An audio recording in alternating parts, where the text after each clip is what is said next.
Itu, suami saya memberikannya pada Nara. Katanya vitamin, jawab Alia jujur. Mata Dokter Irwan membelalak lebar. Raka memberikan ini pada anak kandungnya sendiri. Ia menggeleng tak percaya, seolah baru saja mendengar sebuah lelucon yang mengerikan. Ini bukan vitamin, Bu. Sama sekali bukan, bisik Dokter Irwan, mencondongkan tubuhnya ke depan seolah takut dinding ruangan itu punya telinga. Struktur kimianya sangat kompleks. Ini mirip dengan golongan nootropik tingkat tinggi, tapi dimodifikasi dengan zat penekan hormon kortisol dan serotonin. Alia ternganga. Bahasa manusianya apa, Dok? Apa dampaknya buat Nara? Terima kasih sudah klik video saya. Jangan lupa like, komen, dan subscribe untuk support channel Nena Ismi biar terus bisa berkembang jadi lebih baik. Mari kita mulai kisah ini. Hujan di luar belum juga reda, menyisakan jejak embun yang dingin pada jendela kaca apartemen lantai 10 itu. Alia menghela napas panjang, uap hangat keluar dari mulutnya, beradu dengan udara pendingin ruangan yang terasa lebih menusuk dari biasanya. Jam di pergelangan tangannya menunjukkan pukul 9 malam. Tubuhnya remuk redam. Seharian berkutat dengan laporan keuangan perusahaan membuatnya serasa ingin langsung ambruk ke kasur begitu sampai di rumah. Namun, seperti biasa, satu-satunya hal yang mampu mengusir kelelahannya adalah senyum Nara, putri kecilnya yang baru berusia 6 tahun. Aku pulang, gumam Alia pelan saat membuka pintu utama. Suasana rumah hening. Lampu ruang tengah sudah diredupkan, menyisakan pendar oranye dari lampu sudut yang menciptakan bayang-bayang panjang di dinding.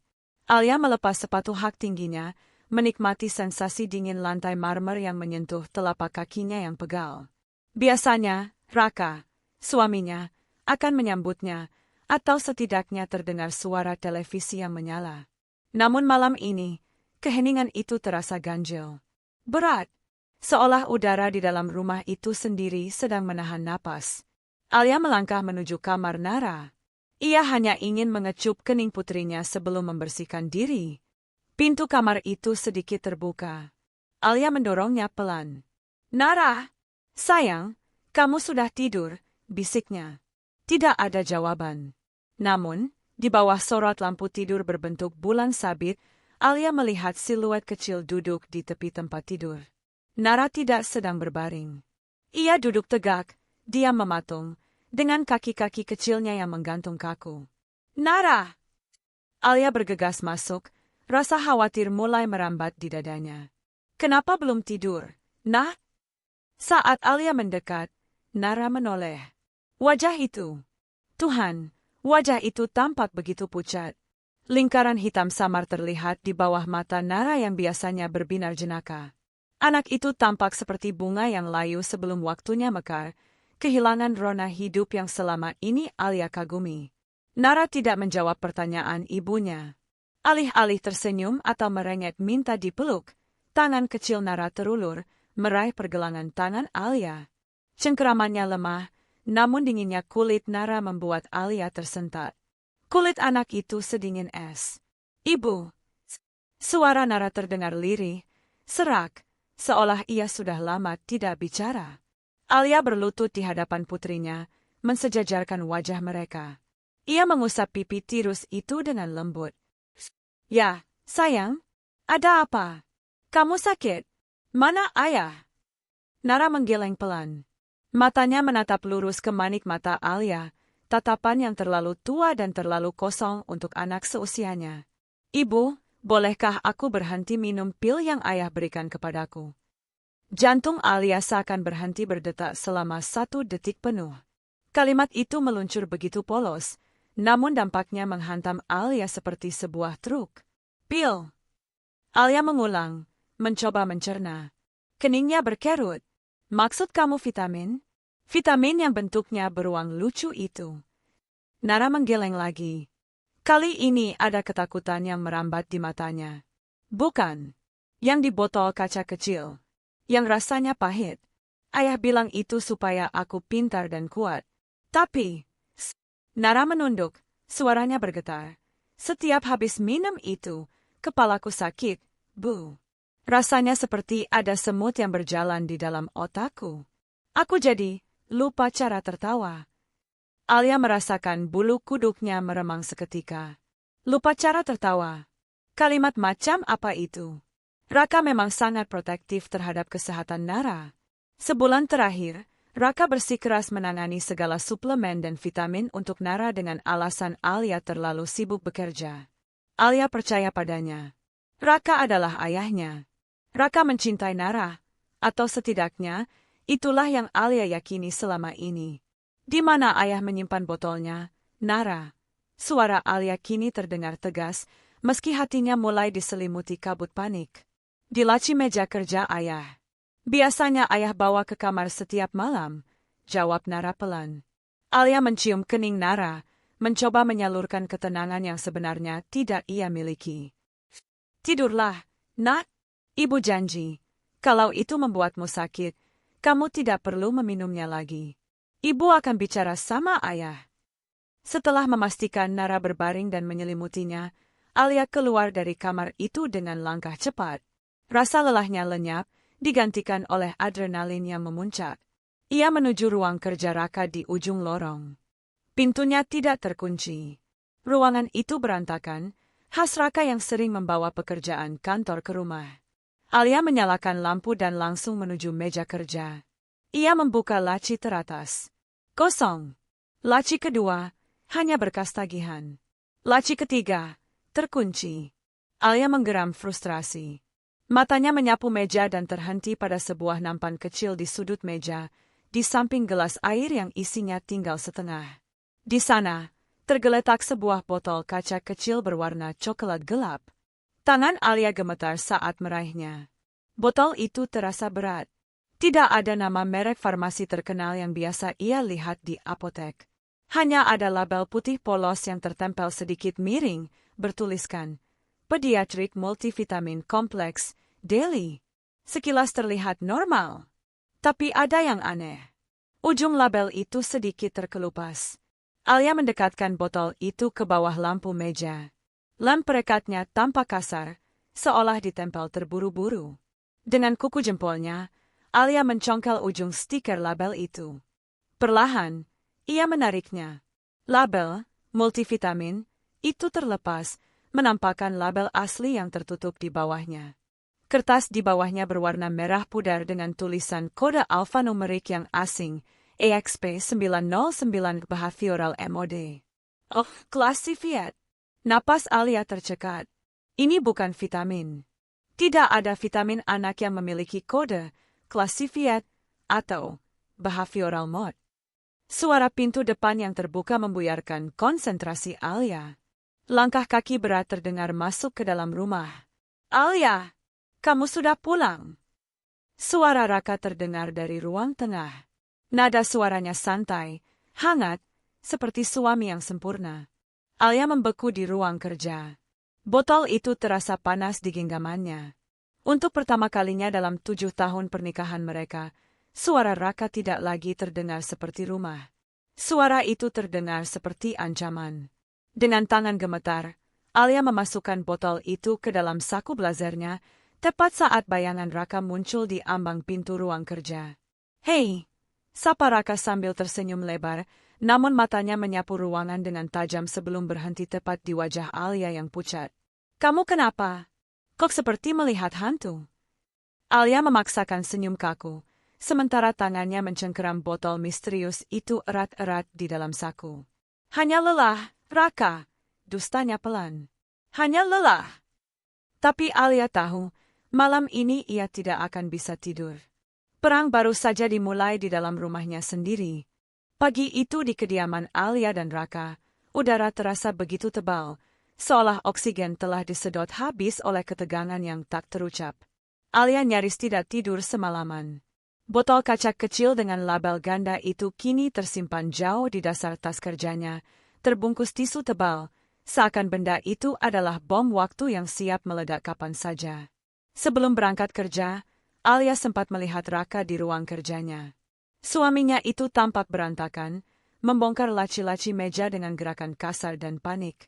Kamu lihat botol vitamin Nara yang ada di nampan sini, Tanya Raka tanpa menoleh, suaranya terdengar tajam. Alia, yang sedang membenarkan dasi seragam sekolah Nara di ambang pintu, menahan napas. Ia harus berakting. Botol yang mana? Mungkin Nara membawanya main? Atau mungkin terjatuh ke belakang meja saat Bei Ijah bersih-bersih. Raka berbalik, matanya memicing menatap Alia. Ada kilatan kecurigaan di sana, sesuatu yang asing yang belum pernah Alia lihat sebelumnya. Itu bukan mainan, Alia. Itu mahal. Dan harus diminum teratur. Nanti aku bantu cari setelah pulang kerja. Aku sudah terlambat, potong Alia cepat, lalu segera menarik tangan Nara keluar rumah sebelum Raka sempat bertanya lebih jauh. Jantungnya berdegup kencang, memukul-mukul rusuknya dengan ritme yang menyakitkan. Siang harinya, alih-alih makan siang, Alia memacu mobilnya membelah kemacetan Jakarta menuju klinik Dr. Irwan. Beliau adalah dokter spesialis anak senior yang sudah menangani Nara sejak bayi. Jika ada orang yang bisa Alia percayai selain keluarganya sendiri, itu adalah Dr. Irwan. Klinik itu sepi karena jam istirahat, namun Alia memaksa masuk dengan wajah memelas kepada resepsionis. Bu Alia! Tumben sekali, sapa Dr. Irwan ramah saat Alia masuk ke ruang praktiknya. Pria paruh baya dengan rambut memutih itu tersenyum hangat. Nara sakit apa? Kok anaknya tidak dibawa? Alia tidak membuang waktu. Ia mengunci pintu ruangan dokter itu, membuat Dr. Irwan mengangkat alis keheranan. Dengan tangan yang masih sedikit gemetar, Alia mengeluarkan botol kaca itu dari tasnya dan meletakkannya di atas meja. Dot, saya butuh bantuan. Tolong jangan tanya dapat dari mana dulu.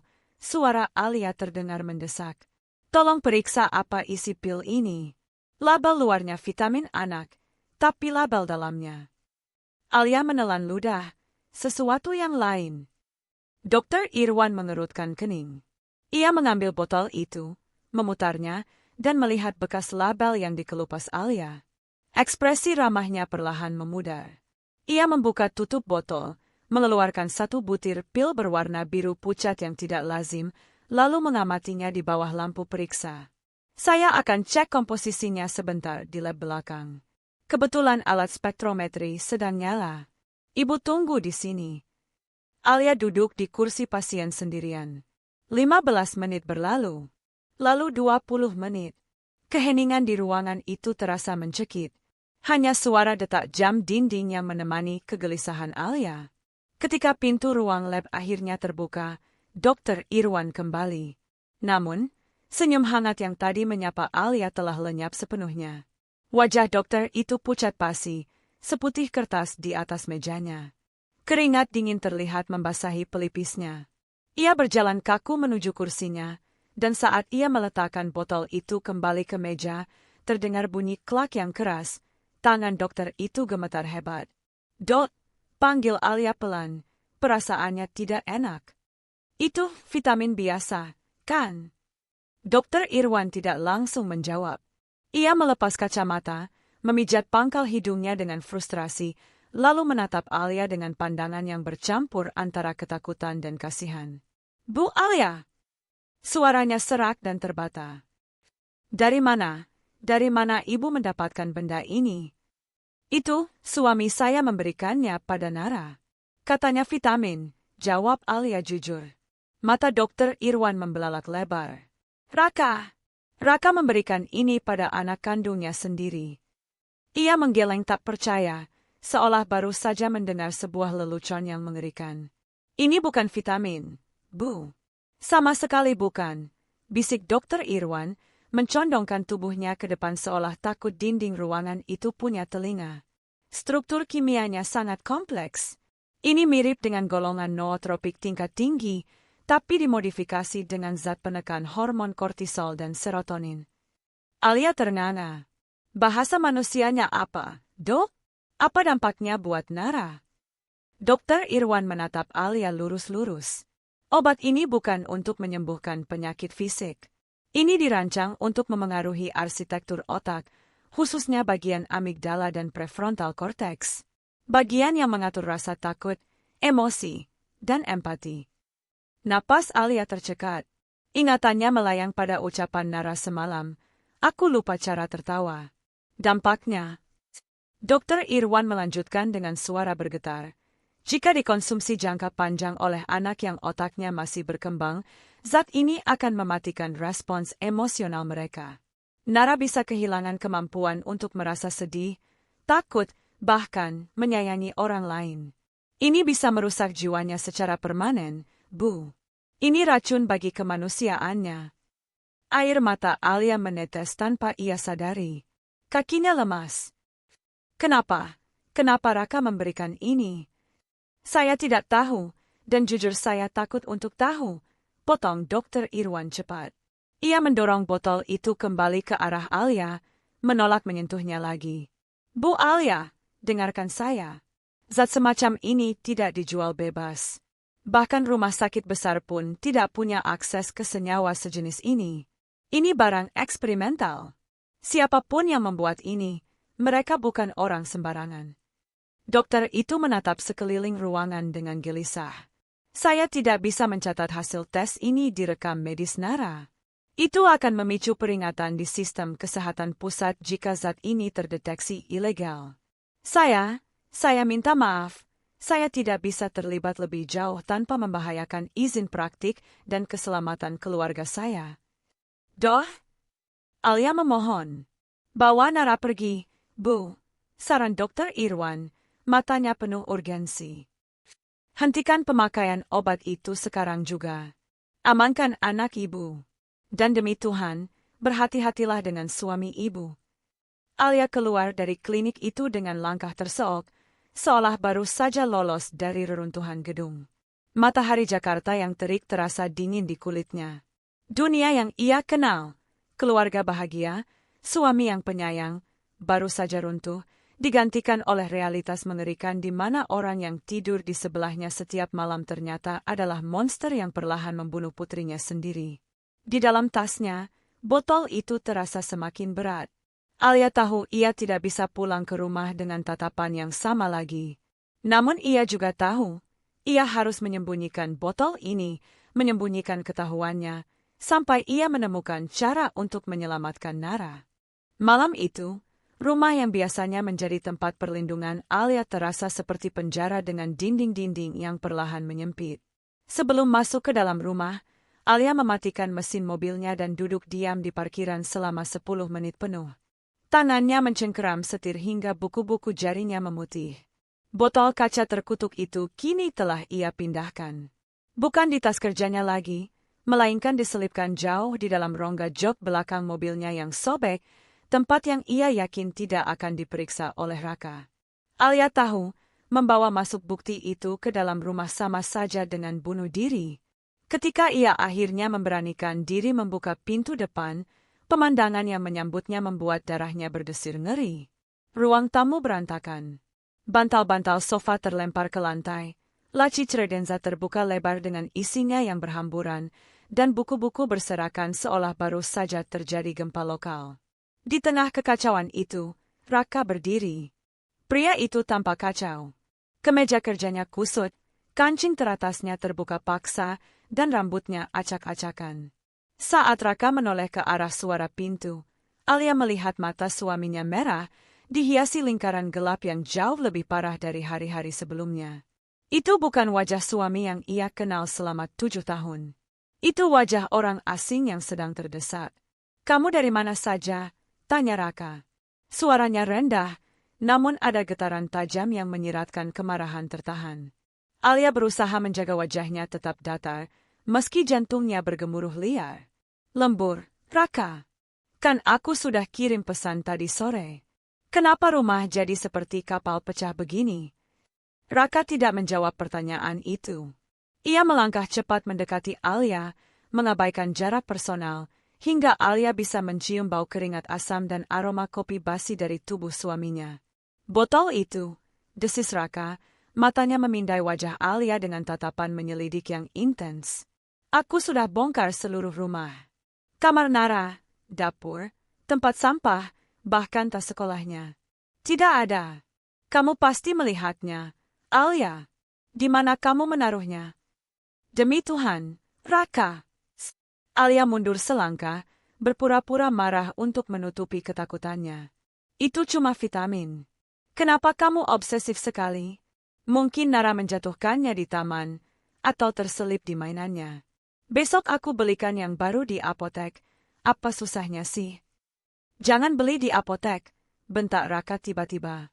Suaranya menggelegar, membuat bingkai foto di dinding bergetar.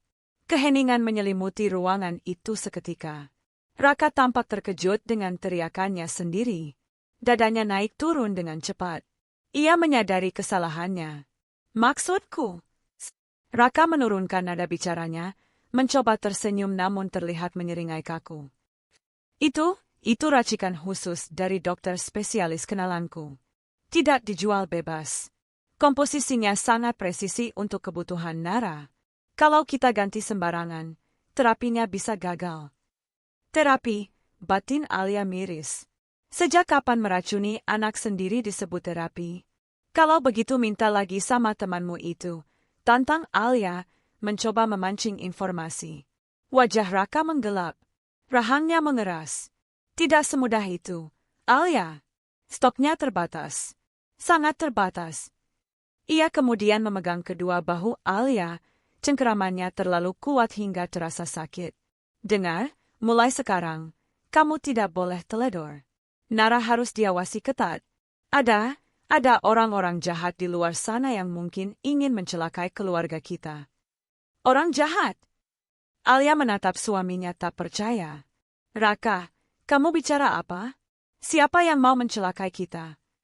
Kamu tidak mengerti, potong Raka frustrasi.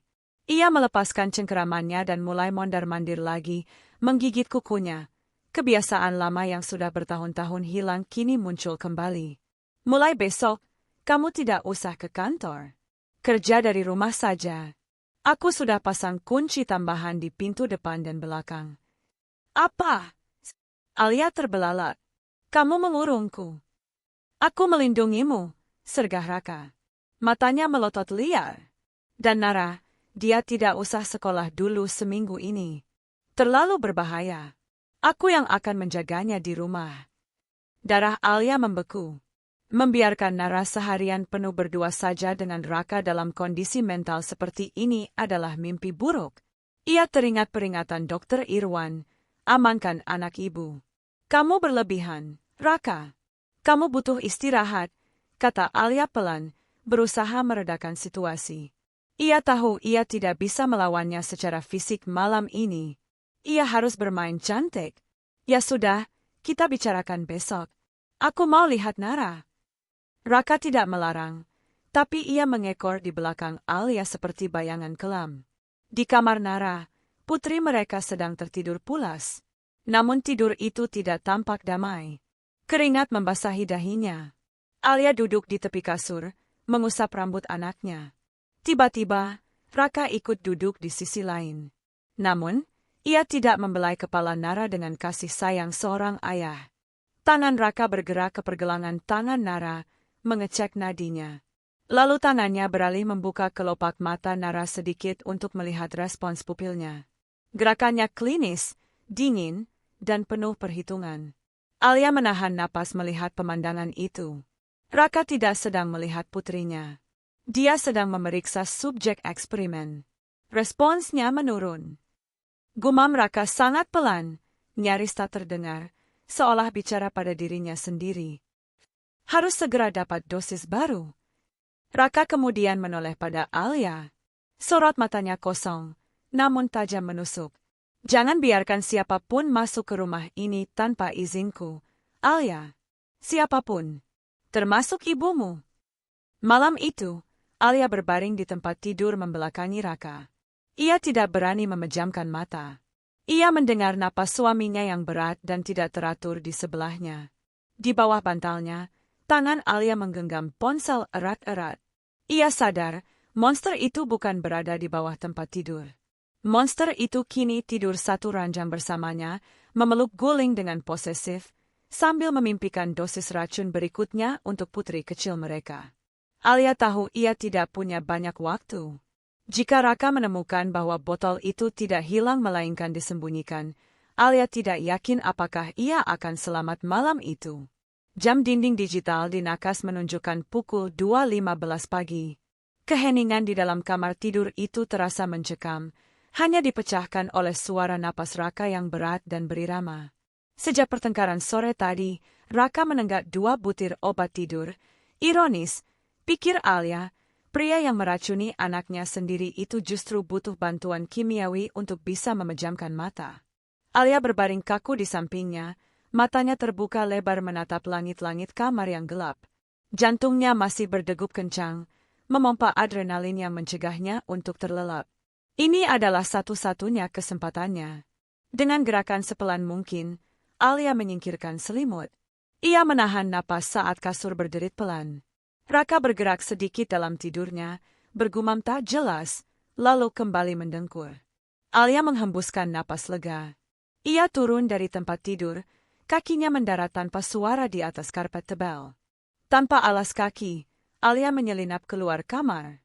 Lorong rumah terasa jauh lebih panjang dan lebih gelap dari biasanya. Bayang-bayang furnitur tampak seperti monster yang mengintai. Tujuannya satu, laptop Raka di ruang kerja. Alia mendorong pintu ruang kerja dengan ujung jarinya. Bau kertas tua dan residu rokok menyambutnya. Raka rupanya mulai merokok lagi diam-diam. Di atas meja kerja, laptop hitam milik suaminya tergeletak dalam mode sleep, lampu indikatornya berkedip pelan seperti detak jantung buatan. Alia duduk di kursi kerja Raka, merasakan sisa kehangatan tubuh suaminya yang masih tertinggal di sana, membuatnya mual. Ia membuka layar laptop. Cahaya biru yang menyilaukan seketika menerangi wajahnya yang tegang. Password tentu saja terkunci. Alia mencoba kombinasi standar yang biasa Raka gunakan. Tanggal pernikahan mereka, akses ditolak. Tanggal lahir Nara, akses ditolak. Tanggal lahir Raka sendiri, akses ditolak. Keringat dingin mulai mengalir di punggung Alia.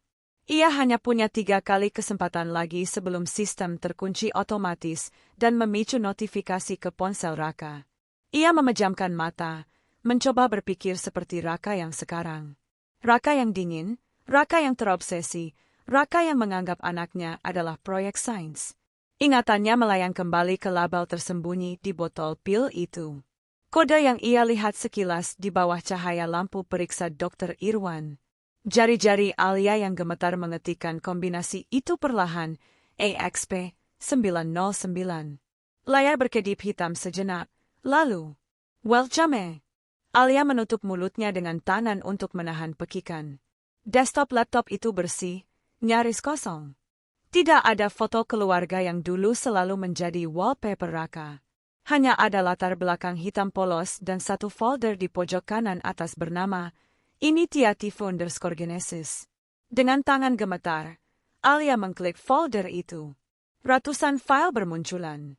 Namun, matanya langsung tertuju pada sebuah subfolder dengan nama yang membuat darahnya membeku. Subjek, Nara. Bukan, anakku. Bukan, Nara. Tapi, subjek. Alia membuka folder itu. Isinya adalah kumpulan dokumen, grafik, dan file video. Ia membuka sebuah file grafik berjudul Chart Emosi Mingguan. Grafik itu menunjukkan garis merah yang terus menurun tajam. Keterangannya berbunyi, penurunan respons empatia ketakutan, minggu keempat. Ya Tuhan! Bisik Alia. Grafik itu menunjukkan keberhasilan. Bagi Raka, hilangnya rasa takut Nara adalah sebuah prestasi. Alia kemudian beralih ke file video. Timestampnya menunjukkan tanggal 2 hari yang lalu. Alia menekan tombol play. Di layar, terlihat Nara sedang duduk di ruang tamu rumah mereka. Sudut pengambilan gambarnya tersembunyi, sepertinya direkam dari kamera webcam yang diletakkan diam-diam di rak buku. Dalam video itu, Nara sedang bermain dengan boneka kelincinya. Tiba-tiba, Raka masuk ke dalam frame. Raka tidak menyapa Nara. Ia berjalan mendekat, lalu dengan sengaja menyenggol menara balok yang sudah disusun Nara dengan susah payah hingga runtuh berantakan. Normalnya, Nara akan menangis atau marah. Namun di video itu, Nara hanya diam. Ia menatap balok-balok yang berserakan dengan mata kosong. Wajahnya datar. Tidak ada air mata. Tidak ada protes. Ia hanya menunduk dan mulai menyusunnya lagi dengan gerakan mekanis, seperti robot kecil yang rusak. Suara Raka terdengar di rekaman, dingin dan tanpa emosi. Waktu pemulihan respons, 3 detik. Tidak ada lonjakan emosi. Subjek stabil. Video berhasil. Air mata Alia tumpah membasahi keyboard. Ia membekap mulutnya kuat-kuat agar isak tangisnya tidak pecah. Suaminya, pria yang ia cintai, sedang melatih putri mereka untuk menjadi boneka tanpa perasaan. Alia kemudian membuka sebuah dokumen teks berjudul Log Harian. Paragraf terakhir di dokumen itu membuat pandangan Alia menggelap karena amarah dan ngeri. Log tanggal 12 Oktober pemberian dosis 5 mg menunjukkan hasil positif. Namun, subjek masih menunjukkan keraguan saat diminta mengabaikan rasa sakit pada hewan peliharaan, kucing liar di taman. Subjek masih menunjukkan respons emosional yang terlalu besar dan sisa-sisa empati yang mengganggu. Hal ini menghambat progres fase 2. Keputusan, dosis akan ditingkatkan menjadi 10 mg mulai minggu depan. Risiko kerusakan saraf permanen diabaikan demi mencapai target zero empati sebelum evaluasi perusahaan bulan depan. Risiko kerusakan saraf permanen diabaikan. Alia membaca ulang kalimat itu dengan napas tersengal. Raka tahu. Dia tahu bahayanya. Dia tahu ini bisa menghancurkan otak Nara selamanya, dan dia tidak peduli. Dia lebih peduli pada evaluasi perusahaan terkutuk itu daripada masa depan anaknya sendiri. Alia sadar, ia tidak lagi tinggal bersama seorang suami. Ia tinggal bersama seorang psikopat yang berlindung di balik topeng ayah yang penyayang. Dengan tangan yang masih gemetar hebat, Alia merogoh saku celana tidurnya, mengeluarkan sebuah flash disk kecil yang ia siapkan. Ia harus menyalin ini. Ini bukti. Bukti untuk polisi. Bukti untuk pengadilan, bukti untuk menyelamatkan Nara. Baru saja ia menancapkan flash disk itu ke port USB, suara lantai kayu yang berderi terdengar dari arah lorong. Kret! Alia membeku. Jantungnya seakan melompat ke tenggorokan. Suara itu berasal dari arah kamar tidur. Langkah kaki. Berat dan lambat. Alia menatap layar laptop. Coping. 45%. Langkah kaki itu semakin dekat. Coping. 60%. Bayangan tubuh seseorang mulai terlihat memanjang di lantai lorong yang remang-remang, mendekati pintu ruang kerja yang sedikit terbuka. Coping. 85%. Alia! Suara Raka terdengar serak dan berat, memecah keheningan malam. Alia mencabut flash disk itu kasar tepat saat angka mencapai 100%, lalu membanting layar laptop hingga tertutup. Ia berputar di kursinya, menyembunyikan benda kecil itu di genggaman tangannya yang berkeringat, tepat saat sosok Raka muncul di ambang pintu. Wajah Raka separuh tersembunyi dalam bayangan, namun matanya berkilat di kegelapan, menatap lurus ke arah Alia dan laptop yang baru saja tertutup. "Sedang apa kamu di sini?" tanya Raka datar. "Sedang apa kamu di sini?" Pertanyaan Raka menggantung di udara, berat dan menuduh.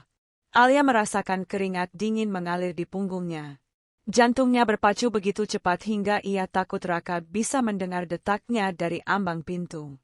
Tangan kanan Alia masih mengepal erat, menyembunyikan flash disk kecil yang kini terasa membakar telapak tangannya. Ia harus berpikir cepat. Satu kata yang salah, dan segalanya berakhir malam ini. Aku tidak bisa tidur," jawab Alia. Suaranya terdengar serak, bukan akting, tenggorokannya memang tercekat karena ketakutan. "Aku mendengar suara di luar. Aku pikir ada orang yang mencoba masuk, jadi aku mau cek CCTV dari laptopmu. Tapi..." Alia menelan ludah, laptopnya mati. "Aku tidak tahu passwordnya." Raka diam. Matanya yang gelap menatap wajah Alia, lalu turun ke laptop yang tertutup, kemudian kembali ke mata istrinya. Ia melangkah masuk, perlahan, seperti predator mengitari mangsa. Raka meletakkan tangannya di atas punggung laptop itu. "Hangat," gumam Raka pelan. "Mesinnya hangat, Alia. Laptop ini baru saja menyala." Dunia seakan runtuh di bawah kaki Alia. "Aku menekannya tadi," Mencoba menyalakannya, sanggah Alia cepat, nada suaranya naik 1 oktav karena panik. Lalu aku sadar aku tidak tahu sandinya, jadi aku tutup lagi. Raka, ada apa denganmu? Kenapa kamu menatapku seperti aku ini maling di rumah sendiri? Alia membalikkan situasi, menggunakan kemarahan palsu sebagai perisai. Strategi itu berhasil, sedikit. Wajah Raka melunak, meski kecurigaan di matanya belum sepenuhnya padam. Efek obat tidur yang ia minum sepertinya membuat otaknya lambat memproses kebohongan Alia.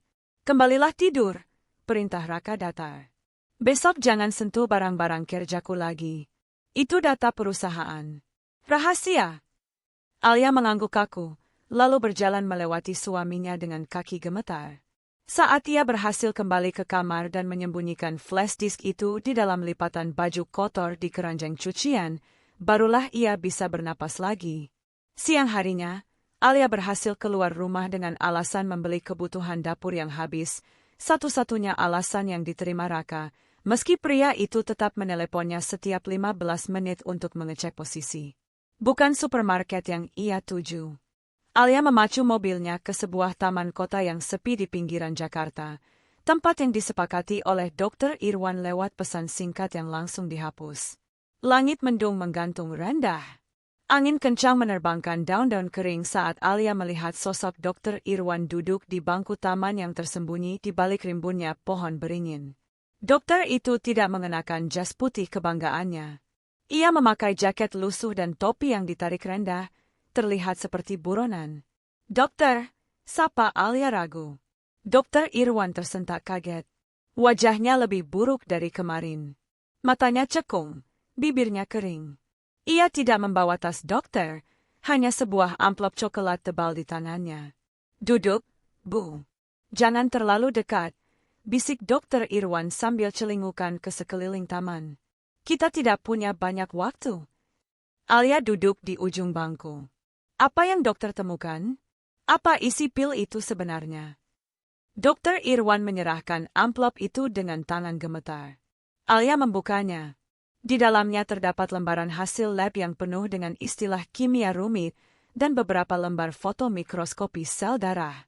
Saya menghubungi mantan rekan kuliah saya yang sekarang bekerja di laboratorium forensik swasta. Suara Dokter Irwan terdengar parau. Zat dalam pil itu bukan obat medis, Bu Alia. Itu senjata. Senjata.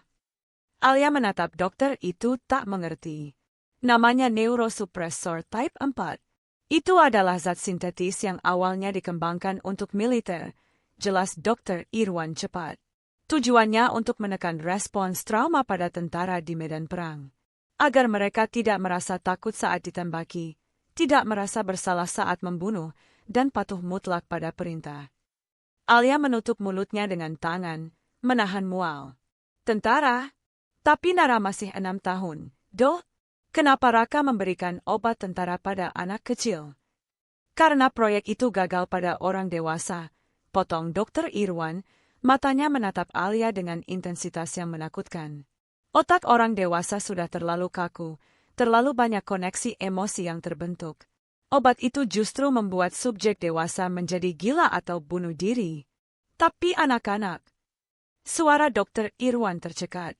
Ia menarik napas panjang sebelum melanjutkan. Otak anak-anak masih plastis. Masih berkembang. Jika zat ini diberikan sejak dini, ia tidak akan merusak otak, melainkan membentuk ulang otak itu. Raka, atau siapapun di balik Raka, mereka tidak sedang mencoba mengobati Nara. Mereka sedang mencoba menciptakan manusia jenis baru. Manusia tanpa emosi, tanpa rasa takut, tanpa hati nurani. Manusia yang sempurna untuk diperintah.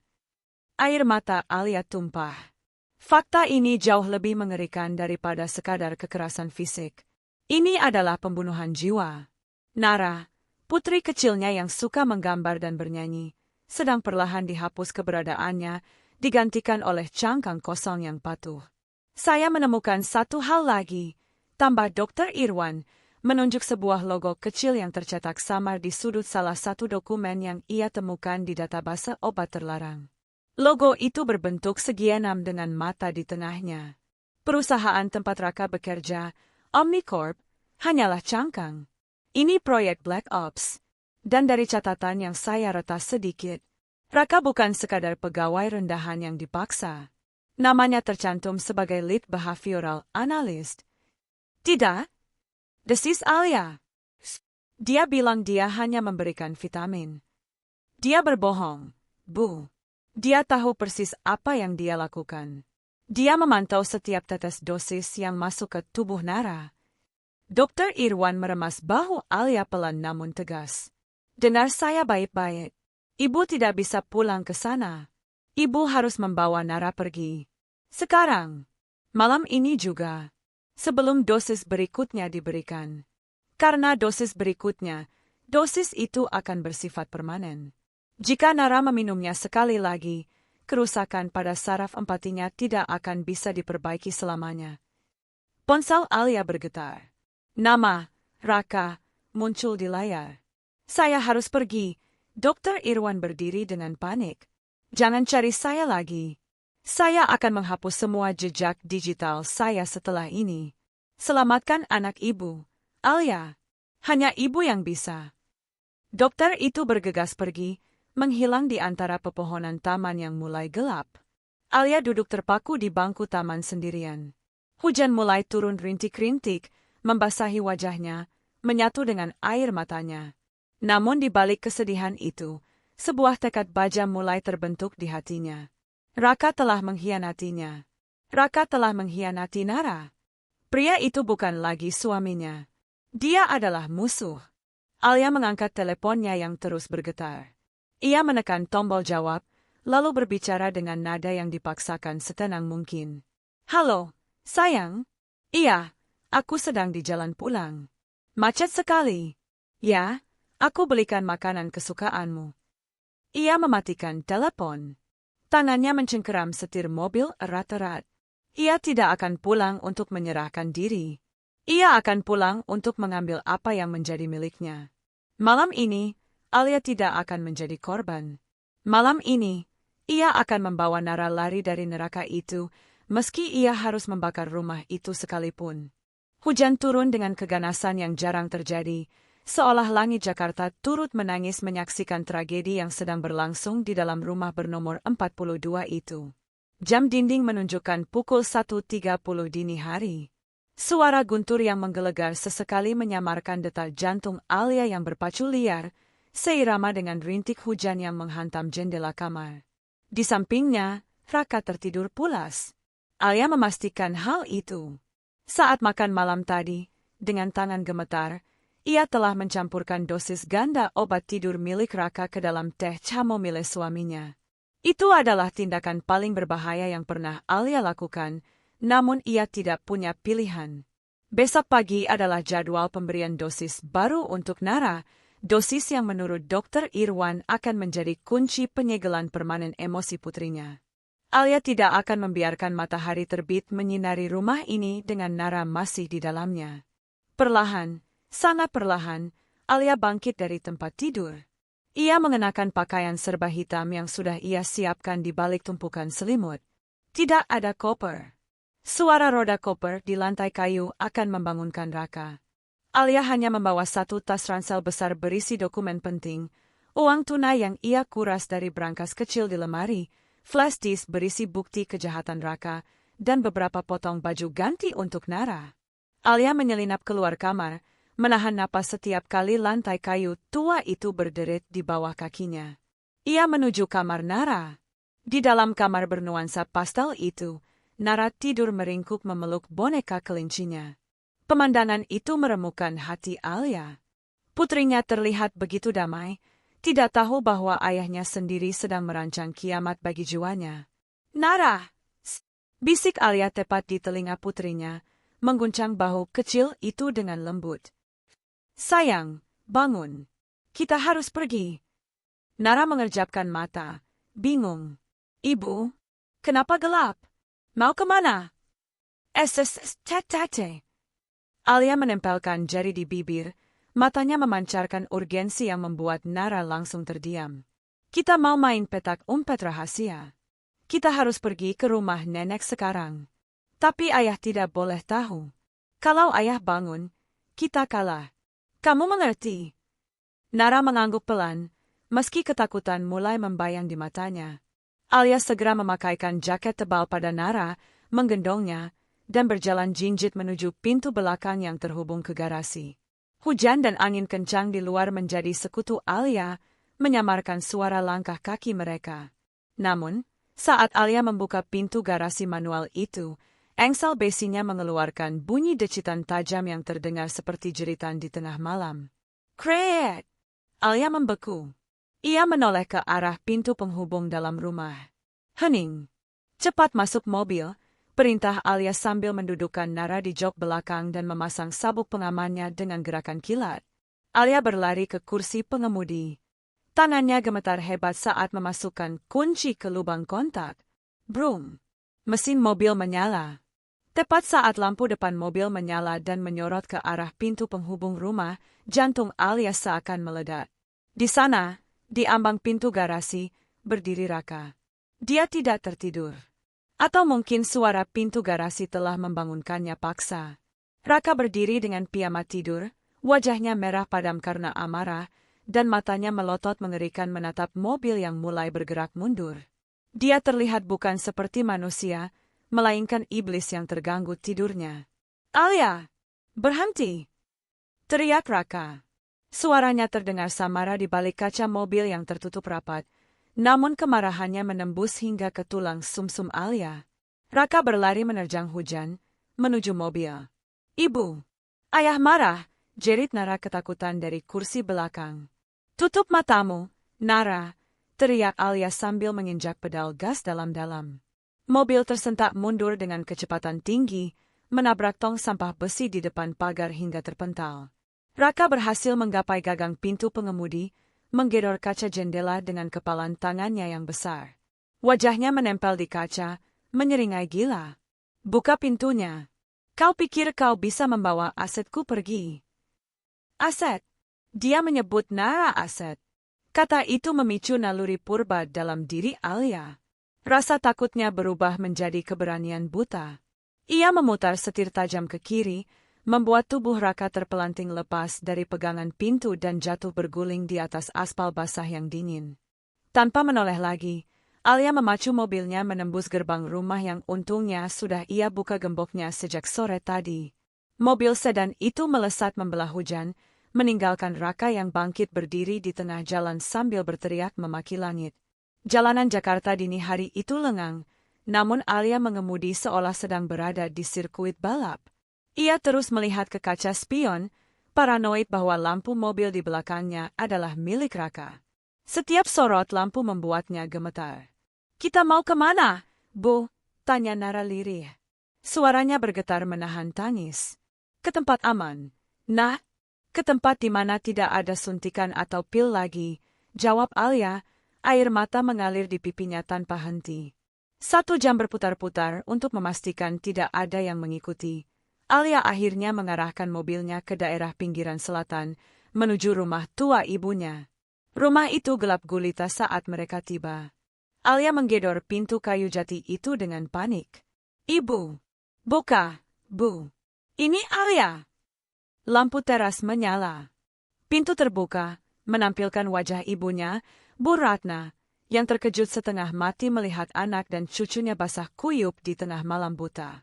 Astaga, Alia! Ada apa ini? Alia langsung memeluk ibunya, tangisnya pecah seketika.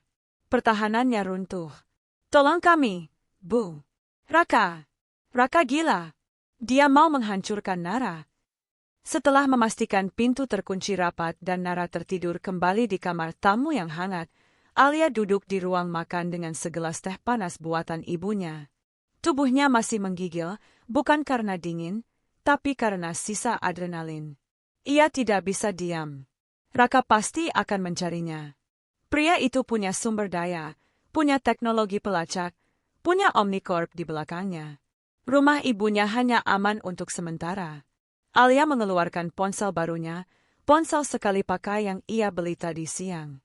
Ia membuka secari kertas kusut yang ia temukan terselip di dalam tumpukan file rahasia Raka di laptop. Di sana tertulis sebuah nama dan nomor telepon. Orang ini sering disebut dalam log harian Raka sebagai ex-lead yang dipecat karena menolak melanjutkan proyek. Jika ada orang yang tahu cara menghentikan ini selain Raka, orang itu adalah dia. Nama, Dimas Anggara. Dengan ragu, Alia mengetik pesan singkat. Saya istri Raka. Saya tahu tentang proyek Genesis. Saya punya buktinya, dan saya sedang dikejar. Tolong saya. Nyawa anak saya taruhannya. Alia menatap layar ponsel itu, menunggu tanda terkirim. Detik demi detik berlalu dalam keheningan rumah tua itu. Tiba-tiba ponselnya bergetar. Balasan masuk begitu cepat, seolah orang di seberang sana memang sudah menunggu kabar ini sejak lama. Jangan matikan ponselmu. Mereka punya pelacak di mobilmu. Tinggalkan mobil itu sekarang juga dan pergi sejauh 5 kilometer dari titikmu saat ini. Aku akan menjemputmu di sana. Jangan percaya siapapun. Pesan itu membuat darah Alia kembali membeku. Pelacak di mobil. Alia menoleh ke arah jendela, menatap mobilnya yang terparkir di halaman depan. Lampu kecil berwarna merah berkedip samar di balik dashboard mobil, sesuatu yang tidak pernah ia sadari sebelumnya. Mereka sudah tahu ia di sini. Alia tidak ingat bagaimana kakinya bisa melangkah secepat itu. Yang ia tahu hanyalah instruksi Dimas, tinggalkan mobil. Lari. Hujan deras menjadi selimut sekaligus musuh. Alia menggendong Nara yang mulai merengek kedinginan, berlari menjauh dari halaman rumah ibunya, masuk ke dalam ganggang sempit perkampungan di belakang kompleks. Ia meninggalkan mobilnya, dan pelacak sialan itu teronggok di sana sebagai umpan. Setengah kilometer dari titik awal, sebuah van hitam tua dengan kaca gelap berhenti di sampingnya. Pintu geser terbuka kasar. Seorang pria dengan wajah tertutup masker medis dan topi hitam memberi isyarat tangan. Masuk! Cepat! Seru pria itu. Suaranya parau. Alia ragu sejenak, namun sorot lampu mobil lain yang mendekat dari kejauhan memaksanya mengambil keputusan. Ia melompat masuk ke dalam van. Pintu terbanting tertutup, dan kendaraan itu langsung melesat menembus genangan air, meninggalkan jejak cipratan lumpur di aspal. Di dalam mobil yang bau rokok dan oli itu, pria tersebut membuka maskernya. Wajahnya keras, dihiasi bekas luka bakar samar di pipi kiri, dan matanya memancarkan kelelahan kronis. Ini adalah Dimas Anggara, mantan rekan Raka. Matikan ponselmu. Cabut baterainya kalau bisa, perintah Dimas dingin tanpa menoleh ke belakang. Siapa yang mengejar kami? Raka? Tanya Alia sambil mendekap Nara yang menggigil dalam pelukannya. Dimas tertawa sinis, tawa yang kering dan tanpa humor. Raka itu hanya pion, Alia. Yang mengejarmu adalah unit clean up dari Omnicorp. Kalau mereka menangkapmu, kau tidak akan dibawa ke kantor polisi. Kau akan dibawa ke fasilitas bawah tanah dan tidak akan pernah melihat matahari lagi. Alia terdiam, rasa dingin merambat ke tulang sumsumnya. Perjalanan itu memakan waktu 1 jam, berputar-putar melewati rute tikus hingga akhirnya mereka tiba di sebuah ruko kosong di kawasan industri yang terbengkalai. Dimas membawa mereka masuk ke lantai 2, sebuah ruangan yang disulap menjadi pusat komando darurat. Monitor-monitor menyala menampilkan kode-kode rumit, peta satelit, dan tumpukan berkas berserakan di mana-mana. Dimas melemparkan handuk kering ke arah Alia. Keringkan anakmu. Lalu kita bicara. Setelah Nara tertidur di sofa usang di sudut ruangan, Alia menghampiri Dimas yang sedang mengetik cepat di komputernya. Aku butuh jawaban, Dimas, desak Alia. Suaranya bergetar menahan amarah. Raka, dia monster. Dia memberikan obat eksperimen militer pada anaknya sendiri. Dia bilang itu vitamin. Dia merusak otak Nara. Dimas berhenti mengetik. Ia memutar kursi kerjanya menghadap Alia, menatap wanita itu dengan pandangan aneh. Ada rasa kasihan, namun juga kebingungan di matanya. Kau benar tentang obat itu, kata Dimas pelan. Itu neurosupresor. Zat jahat yang mematikan empati.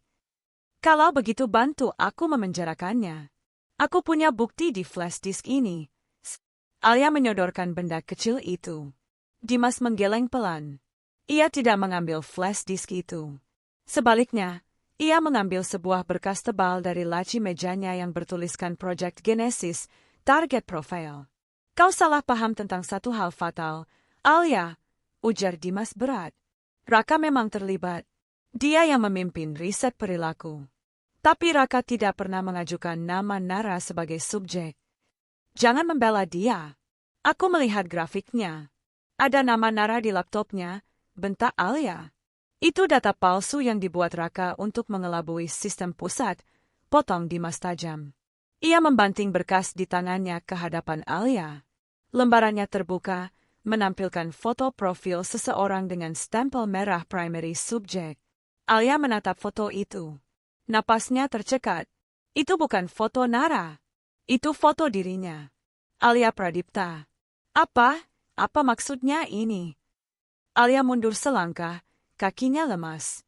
Proyek Genesis bukan tentang mengendalikan anak-anak, Alia. Itu proyek sampingan yang gagal. Jelas Dimas, suaranya kini terdengar mendesak. Tujuan utama Omnicorp adalah menciptakan super compliance pada orang dewasa. Pegawai yang tidak pernah lelah, tentara yang tidak pernah membangkang, istri yang tidak pernah bertanya. Dimas menunjuk foto Alia. Kau adalah targetnya, Alia. Perusahaan memilihmu karena profil genetikmu yang unik yang mereka temukan saat tes kesehatan kantor tahun lalu. Perintah dari atasan Raka turun 6 bulan yang lalu, mulai pemberian dosis pada subjek Alia melalui makanan atau minuman harian.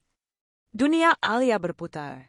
Ia berpegangan pada pinggiran meja agar tidak jatuh. Aku? Jadi pil itu? Pil itu seharusnya dicampurkan ke dalam kopi pagimu. Atau makananmu, kata Dimas. Wajahnya tampak frustrasi. Tapi disinilah yang aku tidak mengerti. Laporan Raka ke pusat selalu mengatakan bahwa dosis telah diberikan kepadamu dan kau menunjukkan penurunan emosi. Tapi kenyataannya, kau masih normal. Kau masih punya rasa takut, marah, dan cinta. Dimas menatap Nara yang tertidur di sofa. Raka berbohong pada perusahaan. Dia tidak memberikan racun itu padamu. Dia melindungimu dari Omnicorp dengan memalsukan laporan, lanjut Dimas. Tapi yang membuatku merinding adalah, jika dia tidak memberikannya padamu, lalu kemana perginya ribuan miligram zat itu selama 6 bulan ini? Alia menutup mulutnya. Ingatannya melayang pada momen-momen Nara meminum pil itu. Dia memberikannya pada Nara. Bisik Alia, air mata mengalir deras. Dia menyelamatkanku dengan mengorbankan Nara. Dia menukar kewarasan istrinya dengan otak anaknya sendiri. Itu yang terlihat di permukaan, sahut Dimas sambil memijat pelipisnya. Tapi itu tidak masuk akal. Raka sangat mencintai Nara. Aku tahu itu. Dulu, sebelum proyek ini gila, dia selalu memamerkan foto Nara padaku. Tidak mungkin dia sengaja menghancurkan Nara hanya untuk menyelamatkanmu. Raka bukan orang yang akan memilih satu nyawa di atas nyawa lain. Dimas berdiri, berjalan mondar-mandir dengan gelisah. Ada potongan puzzle yang hilang. Alia, sesuatu yang Raka sembunyikan dari perusahaan dan juga dari kamu. Dimas kembali menatap layar komputernya, membuka sebuah file rekaman audio yang baru saja ia sadap dari server internal Raka. Dengarkan ini. Ini rekaman suara Raka di kantornya sendiri 2 hari yang lalu. Dia bicara sendirian. Dimas menekan tombol play. Suara Raka terdengar, berat, penuh tekanan, dan terdengar seperti orang yang sedang menangis. Maafkan ayah, Nara. Maafkan ayah. Tapi ini satu-satunya cara untuk melawan racun itu. Kalau ayah tidak memberikan ini, ibu yang akan mati, dan kamu juga akan mati karena apa yang sudah ada di dalam darahmu. Bertahanlah sedikit lagi, nak. Ayah janji akan memperbaiki semuanya. Rekaman berakhir dengan suara isak tangis tertahan. Keheningan menyelimuti ruangan itu. Alia terpaku. Racun lain, gumam Alia bingung. Apa maksudnya? Apa yang sudah ada di dalam darahmu? Dimas menatap Alia dengan wajah pucat. Sepertinya pil yang diminum Nara bukan sekadar racun pengontrol pikiran. Alia, Raka menyebutnya sebagai cara melawan. Jangan-jangan, Mata Dimas membelalak lebar, seolah baru menyadari sesuatu yang mengerikan. Jangan-jangan pil itu adalah antidote? Penawar. Penawar untuk apa? Tanya Alia histeris. Untuk sesuatu yang jauh lebih berbahaya yang tanpa sadar sudah masuk ke tubuh kalian, jawab Dimas pelan. Alia, kita salah menilai musuhnya. Raka mungkin bukan penjahatnya di sini. Dia sedang bermain catur sendirian melawan perusahaan, dan kita baru saja merusak strategi pertahanannya dengan kabur dari rumah. Suara sirine sayup-sayup terdengar dari kejauhan, semakin lama semakin mendekat. Dimas melompat ke arah jendela, mengintip dari celah tirai. Wajahnya tegang. Sial! Mereka menemukan kita. Ternyata pelacaknya bukan hanya di mobil. Dimas menoleh ke arah boneka kelinci yang dipeluk Nara erat-erat. Ia menyambar boneka itu dan meraba perutnya. Ada benjolan kecil yang keras di sana. Boneka itu! Desis Dimas. Pintu ruko di lantai bawah didobrak dengan keras. Suara langkah kaki sepatu bot berat terdengar menaiki tangga. Alia memeluk Nara, tidak tahu lagi harus percaya pada siapa. Apakah Raka iblis yang mengorbankan anaknya, atau malaikat yang tersesat dalam usahanya menyelamatkan keluarga? Yang jelas, jawaban itu kini sedang berlari menaiki tangga dengan senjata terkokang. Suara langkah kaki sepatu bot itu berhenti tepat di depan pintu ruko lantai 2. Hening sejenak. Lalu, bam! Pintu kayu lapuk itu hancur berantakan ditendang dari luar. 3 orang pria berseragam taktis serba hitam dengan senjata laras panjang menyerbu masuk. Dimas, yang hanya bermodalkan pistol rakitan tua, mencoba menembak, namun gerakannya kalah cepat. Sebuah tembakan taser menghantam dadanya. Dimas kejang-kejang dan ambruk ke lantai, tak sadarkan diri. Dimas, jerit Alia. Ia memeluk Nara di pojok ruangan, menutupi tubuh putrinya dengan tubuhnya sendiri. Salah satu pria berseragam itu melangkah maju, moncong senjatanya terarah lurus ke kepala Alia. Subjek Alia, serahkan anak itu. Jangan mempersulit keadaan. Alia memejamkan mata, memeluk Nara erat-erat, bersiap untuk akhir segalanya. Tiba-tiba, suara kaca pecah terdengar dari arah jendela belakang. Sosok gelap berayun masuk menggunakan tali, menabrak pria bersenjata yang membidik Alia hingga terpental ke dinding. Buk! Sosok itu bergerak dengan kecepatan dan keganasan yang tak terduga. Ia menghajar 2 orang lainnya menggunakan tongkat besi, mematahkan lengan penyerang pertama dan memukul helm penyerang kedua hingga retak. Dalam hitungan detik, ketiga penyerang itu lumpuh di lantai, mengerang kesakitan. Sosok penyelamat itu berdiri terengah-engah di tengah ruangan, darah menetes dari pelipisnya. Saat ia berbalik dan cahaya lampu jalan menimpa wajahnya, Alia ternganga. Itu Raka. Tapi bukan Raka yang rapi dan dingin seperti di kantor. Raka ini berantakan, kemejanya sobek, wajahnya lebam, dan matanya liar penuh ketakutan. Ketakutan akan kehilangan keluarganya. Alia, Nara, kalian tidak apa-apa. Raka membuang tongkat besinya dan melangkah mendekat. Jangan mendekat. Alia berteriak histeris, mundur semakin jauh ke pojok. Ia mengambil pecahan kaca dari lantai, mengacungkannya ke arah suaminya sendiri. Jangan sentuh anakku, monster. Aku tahu semuanya. Aku tahu kau menjadikan Nara kelinci percobaan. Raka berhenti. Bahunya turun. Ia mengangkat kedua tangannya tanda menyerah, napasnya memburu. Alia, tolong dengarkan aku. Kau memberinya racun. Kau ingin menghapus emosinya. Alia menangis, air matanya bercampur dengan debu ruangan. Dimas memberitahuku.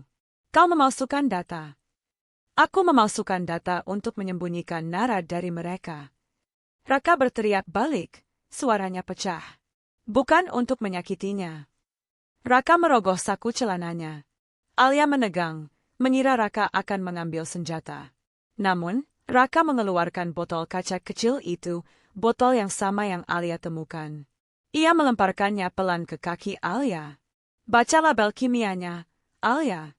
Kalau kau tidak percaya padaku, percaya pada sains. Dimas punya alat scanner di sana, kan? Cek sekarang. Dengan tangan gemetar dan tetap waspada, Alia menendang botol itu ke arah komputer Dimas yang masih menyala. Ia melakukan pemindaian cepat menggunakan alat portabel yang tergeletak di meja, seperti yang diajarkan Dimas sebelumnya. Layar monitor berkedip merah, lalu menampilkan hasil analisis struktur kimia. Identified, Neuroblocker Compound, Typeset, Function, Toxin Neutralizer Antidote Side Effect, Temporary Emotional Suppression Lethargy. Alia terpaku menatap layar itu. Antidote. Penawar racun. Penawar, bisik Alia bingung. Ia menatap Raka. Kalau ini penawar, lalu racunnya di mana? Siapa yang meracuni Nara? Raka menatap Alia dengan pandangan yang begitu sedih, pandangan yang membuat hati Alia remuk. Raka melangkah perlahan, berlutut di hadapan Alia dan Nara, mengabaikan pecahan kaca yang masih dipegang istrinya. Bukan siapa, Alia. Suara Raka begitu lirih, nyaris tak terdengar di tengah deru hujan. Tapi, kamu. Genggaman Alia pada pecahan kaca itu melonggar. Apa?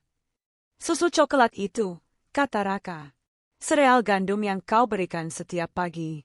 Paket sembako, karyawan teladan, yang rutin dikirimkan kantormu setiap bulan. Kau ingat? Darah Alia berhenti berdesir.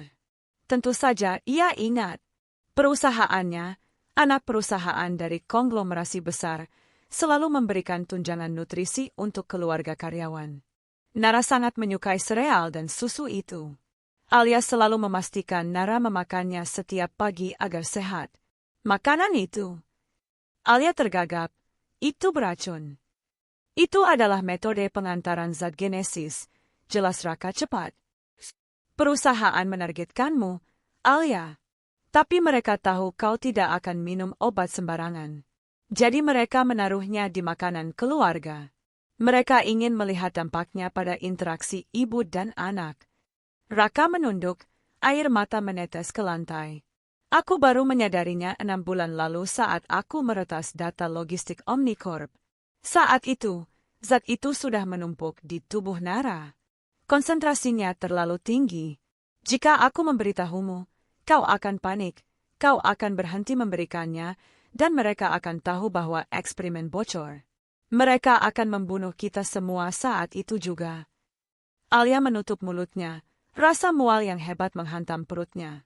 Bayangan dirinya menyeduh susu itu setiap pagi, menyuapi Nara dengan penuh kasih sayang, berputar di kepalanya seperti film horor. Selama ini, tangan Alia lah yang menyuapkan racun itu. Jadi aku tidak punya pilihan, lanjut Raka. Suaranya serak. Aku harus membiarkanmu terus memberinya makanan itu agar Omnicorp tidak curiga. Tapi setiap malam aku memberikan pil itu. Itu antidote yang aku curi dan kucampur sendiri di lab. Efek sampingnya memang membuat Nara lemas dan datar emosinya, karena obat itu harus mematikan sementara reseptor saraf agar racun genesis tidak bisa menempel permanen. Raka menatap mata Alia tajam. Aku membuat anakku terlihat seperti zombie supaya dia tidak mati. Alia, aku lebih rela dia tidak bisa tertawa untuk sementara daripada dia mati perlahan di tangan ibunya sendiri tanpa ibunya sadari. Pecahan kaca di tangan Alia jatuh berdenting ke lantai. Alia ambruk. Kakinya tak lagi mampu menopang tubuhnya. Rasa bersalah itu datang seperti ombak tsunami, menghantam dan menenggelamkannya. Ia telah mencurigai satu-satunya orang yang berusaha menyelamatkan mereka. Ia telah membawa Nara lari dari obat yang justru menjaganya tetap hidup. Maafkan aku. Isak Alia, merangkak memeluk lutut suaminya. Maafkan aku, Raka. Raka memeluk Alia dan Nara sekaligus, dekapan erat yang penuh darah dan air mata. Kita tidak punya waktu untuk menyesal, sayang. Unit pembersih yang lain sedang menuju ke sini. Mereka tahu aku berkhianat. Kita semua sekarang adalah target. Nara, yang sejak tadi diam, tiba-tiba memegang pipi Raka dengan tangan kecilnya. Efek obat penawar itu sepertinya mulai memudar karena ia melewatkan dosis pagi ini. Mata Nara berkaca-kaca, hidup kembali. Ayah sakit? Tanya Nara polos. Pertanyaan itu membuat tangis Raka pecah. Ia mengecup kening putrinya. Ayah tidak apa-apa. Nak, ayah di sini. Di sudut ruangan, Dimas terbatuk dan mulai sadar. Ia mengerang sambil memegangi dadanya. Reuni keluarganya, nanti saja, racau Dimas lemah. Aku baru saja menyadap frekuensi radio mereka. Helikopter sedang menuju ke sini. Kita punya waktu 5 menit sebelum tempat ini rata dengan tanah. Raka bangkit berdiri, membantu Alia berdiri. Tatapannya kini berubah. Tidak ada lagi Raka yang ragu. Yang ada hanyalah seorang ayah yang siap membakar dunia demi anaknya. Kita harus pergi ke pusat data Omnicorp, kata Raka tegas. Apa? Kau gila? Itu kandang singa, protes Dimas sambil mencoba berdiri. Tidak, sahut Alia. Ia menghapus air matanya kasar. Rasa bersalahnya kini telah berubah wujud menjadi bahan bakar kemarahan yang dingin. Ia menatap Raka dan Dimas bergantian.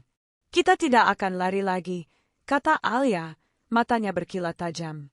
Mereka menjadikan anakku eksperimen. Mereka menjadikanku alat pembunuh. Kita ke pusat data. Kita ambil semua rahasia mereka, dan kita hancurkan Omnicorp sampai ke akar-akarnya. Raka tersenyum tipis. Senyum bangga. Ia mengambil senjata laras panjang milik penyerang yang pingsan dan melemparkannya ke arah Dimas, lalu mengambil satu lagi untuk dirinya sendiri. Ayo kita selesaikan ini. Gedung arsip pusat Omnicorp menjulang seperti batu nisan raksasa di pinggiran kawasan industri. Hujan masih menderas, menyamarkan van hitam curian yang diparkir Dimas di area loading dock yang gelap. Raka bergerak cepat, menempelkan kartu akses lamanya ke panel keamanan pintu belakang. Lampu indikator berkedip merah, akses ditolak. Tentu saja. Minggir, desis Dimas lewat ERPC. Dari dalam van, Dimas meretas sistem keamanan pintu itu. 3 detik kemudian, lampu berubah hijau diiringi bunyi klik mekanis. Raka mendorong pintu besi itu, memberi isyarat pada Alia untuk masuk sambil menggendong Nara yang tertidur pulas, atau mungkin pingsan karena kelelahan. Mereka berlari menyusuri lorong-lorong dingin berlampu neon biru, menuju ruang server utama di lantai dasar. Tidak ada penjaga. Keheningan ini justru membuat Alia merasa mual. Rasanya seperti berjalan masuk ke dalam perut binatang buas yang sedang tidur. Di sini, Raka berhenti di depan pintu kaca tebal bertuliskan Central Data Archive Restricted. Sekali lagi, Dimas membuka jalan secara digital. Begitu pintu terbuka, udara dingin yang menusuk tulang menerpa wajah mereka. Ribuan server berdengung rendah, menyimpan dosa-dosa perusahaan yang tak terhitung jumlahnya. Raka segera duduk di terminal utama. Jari-jarinya menari di atas keyboard dengan kecepatan luar biasa, matanya memantulkan barisan kode yang bergulir cepat. Cari file induk, Project Genesis. Bisik Alia sambil mengawasi pintu masuk, tangannya mencengkeram erat pistol yang terasa asing dan berat. Sudah ketemu. Aku sedang mendownload semuanya ke server awan terenkripsi milik Dimas, jawab Raka tanpa menoleh. Tunggu, ada subdirektori tersembunyi di bawah profil Nara. Ini terkunci dengan biometrik tingkat tinggi. Pakai ini, Alia menempelkan jempol Nara yang sedang tidur ke panel pemindai di samping keyboard. Ia teringat ucapan Dimas bahwa Nara adalah subjek utama. Bip. Akses diterima. Layar monitor raksasa di depan mereka berubah tampilan. Sebuah video otomatis berputar. Video itu menampilkan seorang pria tua berjas putih, direktur penelitian Omnicorp, yang sedang berbicara ke arah kamera. Itu adalah rekaman log video rahasia. Subjek 404, Nara. Usia 6 tahun. Fase adaptasi selesai. Alia dan Raka terpaku menatap layar. Hasil eksperimen melampaui ekspektasi. Kami menemukan bahwa Nara memiliki mutasi genetik langka pada kromosom ke-12, Golden Gene. Berbeda dengan subjek anak-anak lain yang otaknya rusak atau menjadi gila akibat zat genesis, otak Nara justru menyerapnya dan berevolusi. Pria di video itu tersenyum, senyum yang membuat darah Alia membeku. Zat genesis dalam sereal pagi yang diberikan ibunya berfungsi sebagai katalis.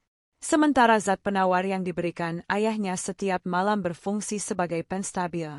Perpaduan dua zat kimia ini, ditambah dengan stres lingkungan akibat pertengkaran kedua orang tuanya, menciptakan reaksi fusi yang sempurna. Raka terhuyung mundur, wajahnya pucat pasi. Tidak mungkin.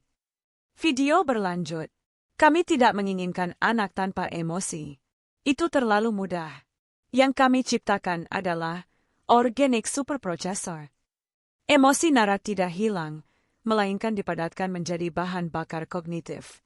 Dalam 3 tahun lagi, kemampuan komputasi otak anak ini akan melampaui superkomputer manapun. Dia akan bisa memprediksi pasar saham, meretas kode militer, dan memanipulasi data global hanya dengan pikirannya. Dia adalah senjata hidup. Pria tua itu tertawa kecil. Dan bagian terbaiknya, manipulasi psikologis terhadap orang tua subjek berjalan lancar. Raka merasa bersalah, Alia merasa curiga. Konflik mereka menghasilkan hormon kortisol pada Nara yang mempercepat mutasi. Mereka pikir mereka sedang menyelamatkan anak mereka, padahal mereka adalah staf laboratorium terbaik kami yang bekerja tanpa dibayar. Layar menjadi hitam. Keheningan di ruang server itu begitu total hingga telinga Alia berdenging. Selama ini, setiap air mata, setiap ketakutan, setiap pertengkaran di meja makan, setiap pelukan Raka yang penuh rasa bersalah, dan setiap sendok makanan yang Alia suapkan, semuanya adalah bagian dari skenario.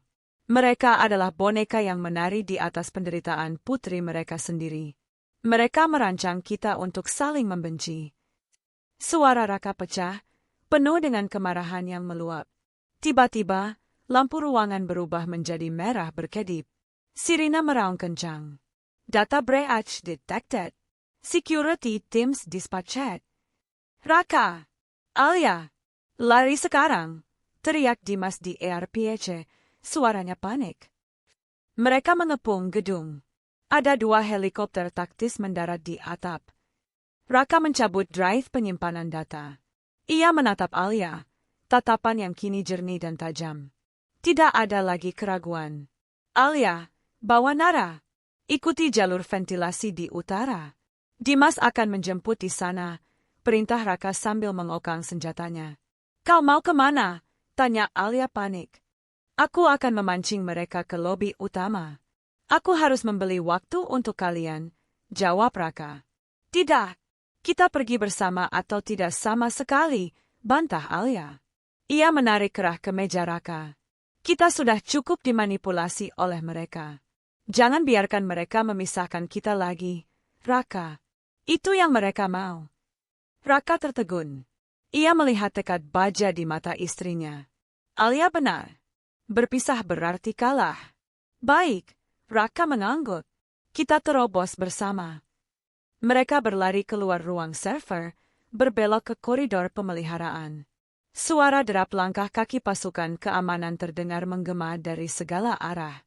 Tembakan mulai meletus, peluru mendesing menghantam dinding di dekat kepala mereka. Raka membalas tembakan, melindungi Alia dan Nara.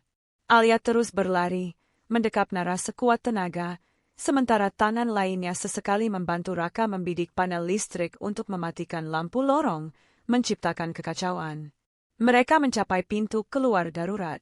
Dimas sudah menunggu dengan fan yang mesinnya menderu. Pintu fan terbuka. Alia melempar Nara masuk, lalu menarik Raka. Begitu pintu tertutup, fan itu melesat menembus pagar kawat, melompat ke jalan raya, meninggalkan pasukan Omnicorp yang terus menembaki bagian belakang mobil. 2 minggu kemudian, sebuah kabin kecil di pegunungan terpencil, jauh dari jangkauan sinyal dan satelit. Alia duduk di teras kayu, menatap matahari terbit. Di pangkuannya, Nara sedang menggambar di buku sketsa. Gambar itu bukan lagi coretan abstrak anak kecil. Nara menggambar struktur geometris yang rumit, fraktal yang presisi sempurna, tanpa menggunakan penggaris. Bu, panggil Nara pelan. Ya, sayang. Nara menunjuk ke arah hutan. Mereka masih mencari kita. Aku bisa merasakannya. Pola pergerakan sinyal radio di udara, rasanya gatal di kepalaku. Alia merinding. Transformasi itu nyata. Otak Nara memang telah berubah. Raka keluar dari dalam kabin membawa 2 cangkir kopi panas. Ia duduk di samping Alia, merangkul bahu istrinya. Luka-luka di wajahnya mulai sembuh, tapi tatapannya selalu waspada. Dimas baru saja mendekripsi file terakhir, kata Raka pelan agar Nara tidak dengar. Daftar lokasi. Lokasi apa? Lokasi anak-anak lain dengan gen yang sama. Ada 12 anak lagi tersebar di Asia Tenggara. Dan Omnicorp sedang memburu mereka semua untuk memulai fase 2. Alia menatap gambar fraktal buatan Nara, lalu menatap mata suaminya. Kita tidak bisa bersembunyi selamanya, kan? Tanya Alia. Raka menggeleng. Tidak. Selama Omnicorp berdiri, Nara tidak akan pernah aman. Dan anak-anak lain itu, mereka akan bernasib sama seperti Nara jika kita diam saja. Alia meminum kopinya, merasakan hangat yang menjalar ke tubuhnya. Rasa takut itu masih ada, tapi kini rasa itu punya tujuan. Omnicorp mengira mereka telah menciptakan senjata. Mereka benar. Tapi mereka salah perhitungan tentang siapa yang memegang pelatupnya. Mereka pikir mereka menciptakan subjek yang patuh, tapi mereka justru menyatukan sebuah keluarga yang kini tidak punya rasa takut kehilangan apa-apa lagi. Kita akan cari anak-anak itu, kata Alia dingin. Kita kumpulkan mereka sebelum Omnicorp menemukannya. Dan kita gunakan pasukan itu untuk meruntuhkan perusahaan itu bata demi bata. Nara mendongak dari buku gambarnya. Untuk pertama kalinya dalam berbulan-bulan, seolah senyum tipis, misterius, dan penuh kecerdasan yang melampaui usianya, terukir di bibirnya. Aku tahu kodenya, Bu, kata Nara pelan. Aku tahu cara mematikan mereka semua. Alia tersenyum balik, lalu mengecup puncak kepala putrinya. Kalau begitu, mari kita mulai permainannya. Tamat.